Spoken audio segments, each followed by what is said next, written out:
Hello everyone, this is your maths educator Lavanya और आज हम करने वाले हैं डिटर्मिनेंट सीरीज का part 2। So today's lesson plan is going to be minor and cofactor. तो आज की सीरीज में हम पढ़ने वाले हैं ये दो टॉपिक डिटर्मिनेंट के बारे में, minor and cofactor. So let's begin.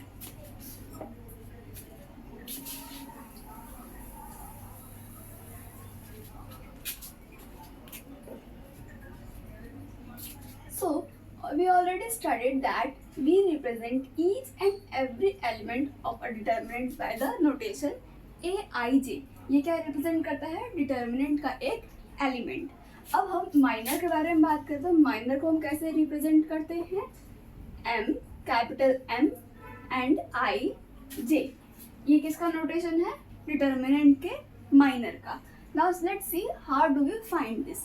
So for example, we are given a determinant A, B, C, B, C, D and D, E, F। ये एक डिटर्मिनेंट गिवन है हमें। अभी हमको क्या करना है? फाइंड करना है इसका माइनर। सबसे पहले माइनर होता क्या है हम वो जानेंगे। So writing the definition of minor, we write it as the determinant received by deleting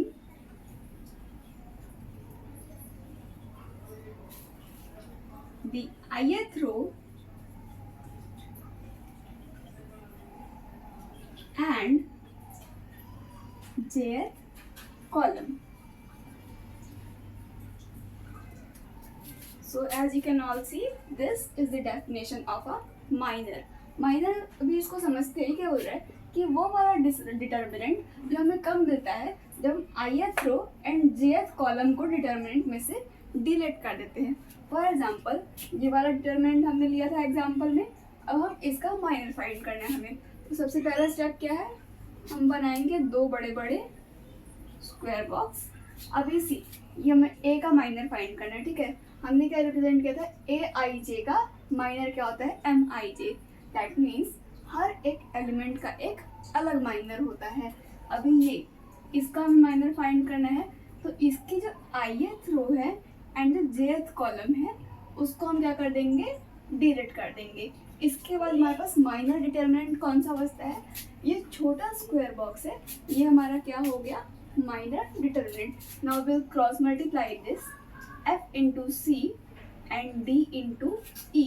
तो a का माइनर क्या हो जाएगा? f into c minus d into में e। इसको हम यहाँ पे लिख देंगे f into c minus d into में e। ये क्या हो गया? इस वाले एलिमेंट का माइनर। और हमने कल वाली सीरीज में पहले ही पढ़ा था कि हम जब भी क्रॉस मल्टीप्लाई करते हैं हमेशा हम पहले इन दोनों को करते हैं, उसके बाद ही इन दोनों को सब्ट्रैक्ट करते हैं। कभी भी पहले इसको नहीं करते वरना हमारा आंसर गलत आएगा। Now finding the other minors. अभी हम आते हैं सेकंड एलिमेंट बी पे। इसका अगर हमें फाइंड करना तो हम हमारा डेफिनेशन क्या बोलती है कि हमें वो वाला ith row and jth column delete कर देना है। अभी अगर बी वाले का मैं डिलीट कर दूँ तो ये वाली रो ये वाला कॉलम एंड ये वाली रो अगर मैं डिलीट करूँ तो माइनर डिटर्मिनेंट कौन से एलिमेंट का बनता है? इन चारों एलिमेंट का। अब मैं इनको मल्टीप्लाई करूँगी, so it will give me B F into D B C D D E F. So it will be D square, D into D will give me d square and this will give me bf का, sorry it's only bf। Now moving ahead, this row, this element C। अभी हमें इसका find करना है तो हम क्या करेंगे? इसके साथ वाला कॉलम और इसके साथ वाली रो को डिलीट कर देंगे। तो फिर हमें जो माइनर मिलेगा वो किससे मिलेगा? इन चारों से मिला के। सो it will B b into E minus D into में C। ऐसे ही हम सारे का फाइंड कर लेंगे। आप भी साथ में करें। इसके साथ वाला रो एंड कॉलम जब हम डिलीट करेंगे then we will get b into F minus c into E. इन दोनों को मल्टीप्लाई किया, फिर इन दोनों को मल्टीप्लाई किया। अब इसके लिए फाइंड करेंगे, सो इसके साथ जो हम रो एंड कॉलम डिलीट करेंगे वो कौन सी होगी, middle row and middle column. ये वाली पूरी रो डिलीट कर देंगे, सॉरी ये वाला कॉलम एंड ये वाली रो डिलीट कर देंगे, then will be left with a into F minus c into d।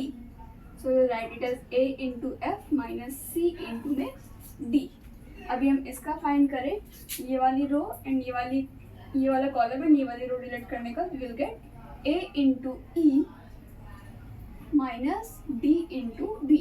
इन दोनों को मल्टीप्लाई किया, देन इन दोनों को मल्टीप्लाई किया। अभी नेक्स्ट का फाइंड करें इसका, तो ये वाली रो एंड ये वाला कॉलम डिलीट करने का what will be left with b into d then c into c that is minus c square. अभी हम इसका फाइंड करें then will get a into d minus b into c। अभी इसका फाइंड करें तो a into c minus b square. So this is the way how we find minor of any determinant. अभी ये हमने theoretical तरीके से देख लिया, अब हम करेंगे इस पे कुछ क्वेश्चन जिससे हमें और अच्छी तरीके से समझ आ जाए। So if you want to take a screenshot, you can take it. So let's begin with the example. Here we are given a determinant और हमको निकालना है इसका minor. So let's see how we have to find its minor. So first element हम लेंगे 1, इसका minor हम कैसे निकालेंगे,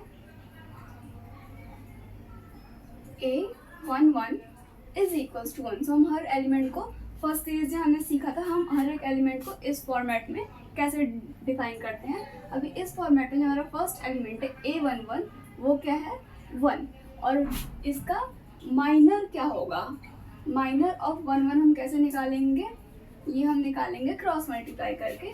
सो हम ये वाली कॉलम और रो को डिलीट करने के बाद हमें मिलेगा ये वाला माइनर डिटर्मिनेंट। इसको हम ऐसे भी लिख सकते हैं 5, 2, -1 एंड 7, और इसको क्रॉस मल्टीप्लाई कर दे सीधा। So will get 7 5 35 minus of 2। तो ये 2 1 से मल्टीप्लाई तो माइनस का साइन आ गया, अभी ये माइनस माइनस प्लस हो जाएगा and then will get a +2 हम करेंगे then 37 will get the minor of a11 as 37। और हम दूसरे तरीके से इसको डायरेक्ट भी लिख सकते हैं 5 into 7 minus 2 into -1।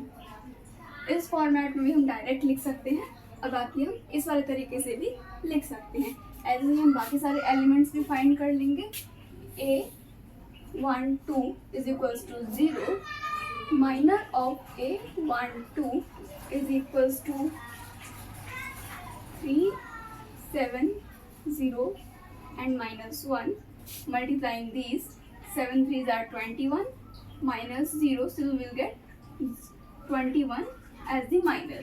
Next element a13 that is 2, minor of a13 is equals to 3 0 5 and 2। इसको सॉल्व करेंगे 3 2 6 -0 is equals to 6। अगला एलिमेंट a21, इसका माइनर फाइंड करेंगे हम ये वाली कॉलम और रो को डिलीट करने के बाद। एलिमेंट है हमारा 3, इसका minor of 2 1 is equals to, इस वाली कॉलम को और रो को जब हम डिलीट कर देंगे then will get 0 7 2 and 2। Solving this 7 into 0 are 0 and 2 into 2 is equals to 4, then we'll get our minor as -4। Moving ahead, we'll get a22 जो कि है हमारा 5, और minor of A22 is equals to 1, 0, 2 and 7. Solving this, 7 into 1 is equals to 7 and 2 into 0 is equals to 0. So we'll get our minor as 7. Moving ahead, A2, 3, that is minus 1. Minor of A2, 3 is equals to 1002. Multiply करेंगे 2 into 1, 2 1 ज़ार 2 and 0 into 0 is 0. So 2 में से कुछ नहीं गया, 2 का 2 हमारा as it is आ गया. A23, now will get A31 is equals to, element है हमारा 0, minor of A31 is equals to 0, 5, 2 and minus 1. इसको मल्टीप्लाई करेंगे, 0 into minus 1 0, minus 5 to the 10, तो माइनर क्या आ गया हमारा, माइनस का 10. अब नेक्स्ट एलिमेंट A32, एलिमेंट है हमारा 2, minor of A32 is equals to 1, 3, 2 and minus 1. इसको मल्टीप्लाई करेंगे, 1 into minus 1 will get minus 1, minus में 3 into 2 6, that is minus 7. Next element है हमारा A33, इसका माइनर निकालेंगे तो A33 हमारा एलिमेंट है 7 and minor of A33 is equals to 1, 3, 0 and 5. इसको सॉल्व करेंगे, 5 1 ज़ा 5 minus 0 is equals to 5. So this is how we find the minor of a determinant. अभी इसको लिखेंगे कैसे, ये हमारा था determinant A is equals to इतना, और अभी हम इसका माइनर जब फाइंड करेंगे तो माइनर डिटर्मिनेंट हमारा क्या हो जाएगा,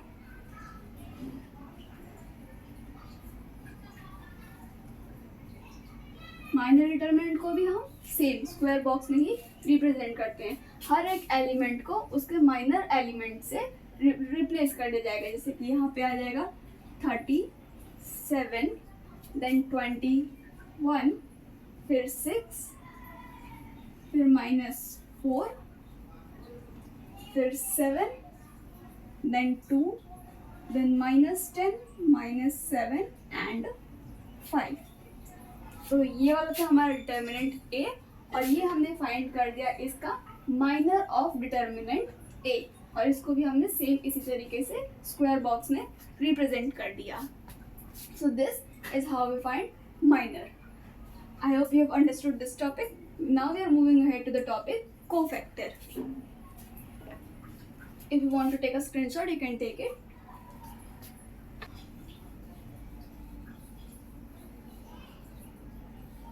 अब हमारा अगला टॉपिक है कोफैक्टर. तो जैसा कि कल हमने सबसे पहले कोफैक्टर होता क्या है, let's know what is cofactor.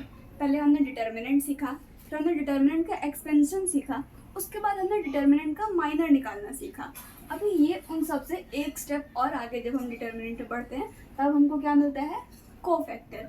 अब व्हाट इज कोफैक्टर. सो हमने लास्ट क्लास में देखा था, हम डिटर्मिनेंट के हर एक एलिमेंट को एक स्पेसिफिक साइन अलॉट करते हैं, जो कि बिगिन होता है प्लस से, minus, plus, minus, plus, minus and plus, minus, plus. तो ऐसे कहते हैं कोफैक्टर की पूरी कहानी यहीं से शुरू होकर यहीं पे ख़त्म हो जाती है.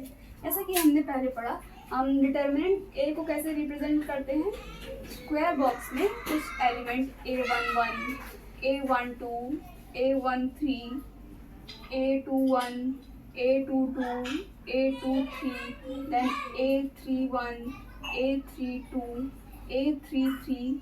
This is how we represent a determinant. ये हमने पिछली क्लास में सीखा था. उसके बाद आज हमने सीखा हम माइनर ऑफ डिटर्मिनेंट A को कैसे रिप्रेजेंट करते हैं. तो हमने आज इसको सीख लिया, M11, M12, M13, then M21, M22, M23, फिर M31, M32 एंड ये हमने आज की क्लास में सीखा कि हम माइनर को रिप्रेजेंट कैसे करते हैं। अब कोफैक्टर क्या होता है? माइनर तो हमने निकाल लिया, जो माइनर डिटर्मिनेंट होता है ना, उसी को हम जब ये वाले साइन अलॉट कर देते हैं तब हमारा क्या बन जाता है? कोफैक्टर। फॉर एग्जाम्पल ये एक डिटर्मिनेंट गिवन था, इसका मैंने ये माइनर फाइंड कर लिया। अब मेरे को क्वेश्चन पूछता है फाइंड द कोफैक्टर। मैं कोफैक्टर फाइंड करने के लिए क्या करूँगी? हर एक एलिमेंट को मल्टीप्लाई कर दूंगी इस स्पेसिफिक साइन के साथ। So I allot them the sign plus minus plus minus plus minus plus minus plus. For example हमारा एलिमेंट M21 था जो माइनर में, इसको हम अज्यूम करते हैं कि हमारा सॉल्व करने के बाद आता है माइनस में 2, और इसको हमने साइन क्या अलॉट किया है? माइनस का। तो माइनस का साइन जो हमने अलॉट किया था उसको हमने यहाँ पे लिख दिया, और उसके बाद ये हमारा एलिमेंट है, इसको मल्टीप्लाई करेंगे तो हमें क्या मिल जाएगा? प्लस का 2। तो cofactor of element M21, element था हमारा A21, इसका माइनर था M21, और कोफैक्टर जो होगा 21 का वो क्या बन जाएगा हमारा? प्लस का 2, क्योंकि दोनों साइन जब मल्टीप्लाई हो गए तभी हमारा क्या बन गया? 2। If you have understood this method then very well. नहीं आया तो एक एग्जाम्पल देखेंगे, उसके बाद ये वाला मेथड भी हमारा क्लियर हो जाएगा। हमने पहले देखा था, पहले पार्ट में हमने डिटर्मिनेंट हमारा ये वाला लिया था, जब हमने क्वेश्चन लिया था ये था हमारा डिटर्मिनेंट ए। उसके बाद हमने इसी डिटर्मिनेंट का माइनर फाइंड किया था। Minor of determinant A is equals to इतना। अभी हम फाइंड करेंगे इसी डिटर्मिनेंट का कोफैक्टर।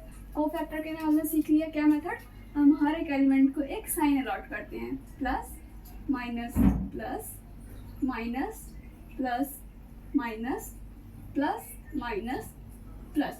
तो cofactor of C11 is equals to plus 37, C12 is equals to minus का साइन इंटू में 21 that is minus 21, C13 is equals to 6, और इसको किसके साइन से मल्टीप्लाई किया है? प्लस के, तो ये रह जाएगा 6, C21 जो कि हमारा माइनस का 4 था, और इसको हमने साइन क्या अलॉट किया? माइनस का। ये वाला स्टेप सबसे इम्पोर्टेंट है। जो नंबर माइनस में है ऑलरेडी उनका हमेशा ध्यान देना है, और किसके साथ मल्टीप्लाई हो रहे हैं। अगर वो माइनस के साथ ही मल्टीप्लाई हो रहे हैं तो उनका साइन पॉजिटिव बन जाता है। इस बात में कभी गड़बड़ नहीं करनी है। Multiplying -4 with another minus sign we get it as +4। C22 is equals to ये 7 है हमारा, और साइन कौन सा है? प्लस का, तो ये 7 ही रहेगा। C23 इज इक्वल्स टू हमारा माइनर था 2, और इसके साथ साइन किसका था? माइनस का, तो ये हमको क्या दे देगा? माइनस का 2। C31 is equals to minus का 10 एंड प्लस का sign. Now notice this step, ये जो हमारा माइनर आया था ये नेगेटिव में था, बट जिस साइन के साथ ये मल्टीप्लाई हो रहा है ये साइन कौन सा है? पॉजिटिव, तो minus into plus that is minus, तो ये वाला एलिमेंट हमारा नेगेटिव ही रहेगा। राइटिंग नेक्स्ट C32 एलिमेंट है हमारा माइनस का 7, और साइन किसका मल्टीप्लाई हो रहा है इसके साथ? माइनस का, तो माइनस इंटू माइनस क्या दे देगा हमें? प्लस का 7। लास्ट कोफैक्टर इज C33, ये कोफैक्टर माइनर था हमारा 5, और मल्टीप्लाई हो रहा है किस साइन के साथ? प्लस साइन के साथ, तो ये हमको क्या दे देगा? प्लस का 5। ये हमने निकाल लिए सारे कोफैक्टर। अभी जैसे हम माइनर डिटर्मिनेंट को भी एक बॉक्स में रिप्रेजेंट करते हैं, वैसे ही हम कोफैक्टर डिटर्मिनेंट को भी एक बॉक्स में रिप्रेजेंट करेंगे। तो कोफैक्टर ऑफ डिटर्मिनेंट ए, इसको बना लेंगे 2 बड़े बड़े डब्बे, उसके अंदर हम लिख देंगे सारे एलिमेंट। 37 -21 6 4 7 -2 -10 7 एंड 5। ये क्या हो गया हमारा? Cofactor determinant. अभी एक बहुत ही इम्पॉर्टेंट टिप देती हूँ। हमने कल लास्ट क्लास में सीखा था कि हम किसी भी डिटर्मिनेंट की वैल्यू निकालनी होती है वो हम एक मल्टीप्लिकेशन मेथड से करते हैं। हर एक किसी भी एक रो के एलिमेंट को उसके डिटर्मिनेंट वाले से, माइनर वाले से मल्टीप्लाई करके हम डिटर्मिनेंट की वैल्यू निकाल लेते हैं। अगर हम किसी भी स्पेसिफिक डिटर्मिनेंट के सारे कोफैक्टर निकाल लेते हैं तो उसको अगर हम किसी भी रो या कॉलम से मल्टीप्लाई करेंगे specific, for example I am taking this column, तो मैं इसी कॉलम वाले एलिमेंट से डिटर्मिनेंट के एलिमेंट इंटू कोफैक्टर के एलिमेंट से मल्टीप्लाई कर दूंगी, तो मुझे क्या मिल जाएगी, डिटर्मिनेंट की exact value. Let's specify this like any ith row of cofactor into same ith row of determinant is equals to value of determinant.